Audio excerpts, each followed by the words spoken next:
বিদায়বেলা। গত 2 বছর যেভাবে এই কলেজের আঙিনায় আমার আনাগোনা ছিল, আগামী দিনগুলোতে হয়তো আর থাকবে না।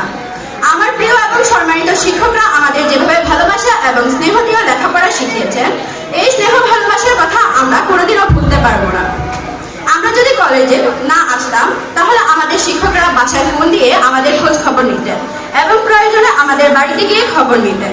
আজ থেকে এই শিক্ষকদের ছাড়া থাকতে হবে, একথা ভাবতে গেলেই চোখে জল চলে আসে।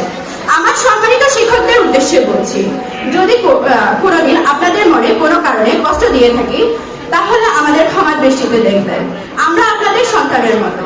আমাদের প্রিন্সিপাল স্যারের শিক্ষাক্ষেত্রে আমাদের প্রিন্সিপাল স্যার শিক্ষাক্ষেত্রে আমাদের যেভাবে সুযোগ সুবিধা দিয়েছেন তা আমরা কোনোদিনও ভুলব না।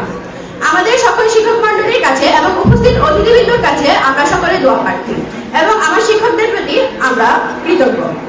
মাননীয় প্রধান অতিথি, আপনি জানেন একটি মানসম্মত ও যুগোপযোগী শিক্ষা ব্যবস্থা গড়ে তোলার ক্ষেত্রে আর্থিক ও অবকাঠামোগত নিশ্চয়তা অত্যন্ত জরুরি। আমাদের এই অঞ্চলের অনেক মেধাবী শিক্ষার্থী লেখাপড়ায় অত্যন্ত আগ্রহী, কিন্তু অর্থনৈতিক সীমাবদ্ধতার কারণে অনেক সময় তাদের উচ্চশিক্ষা ব্যাহত হচ্ছে। এই অঞ্চলের শিক্ষার গুণগত মান ধরে রাখতে এবং শিক্ষক কর্মচারীদের কাজে সঠিক মূল্যায়ন নিশ্চিত করতে অর্ধ কলেজটিকে জাতীয়করণের কোনো বিকল্প নেই। কলেজ জাতীয়করণ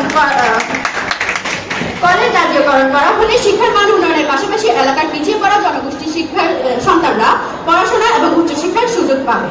শিক্ষকবৃন্দ নিশ্চিন্তে এবং আত্মসম্মানের সাথে পাঠদানে মনোযোগী হবে।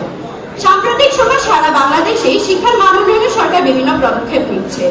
আপনার বলিষ্ঠ নেতৃত্ব ও আন্তরিক সহযোগিতায় অত্র এলাকার শিক্ষার উন্নয়ন ত্বরান্বিত হবে এবং আমাদের এই প্রাণের প্রতিষ্ঠানটি জাতীয়করণের মর্যাদা লাভ করবে আমাদের দৃঢ় বিশ্বাস। পরিশেষে আপনার মূল্যবান সময় থেকে আমাদের মাঝে উপস্থিত হওয়ার জন্য আপনাকে অসংখ্য ধন্যবাদ। আপনাদের সকলের দীর্ঘায়ু ও সুস্থতা কামনা করছি। MID টিভি নিউজ, সত্যের পক্ষে, অন্যায়ের বিরুদ্ধে বলিষ্ঠ কণ্ঠস্বর। আমাদের সাথে থাকুন।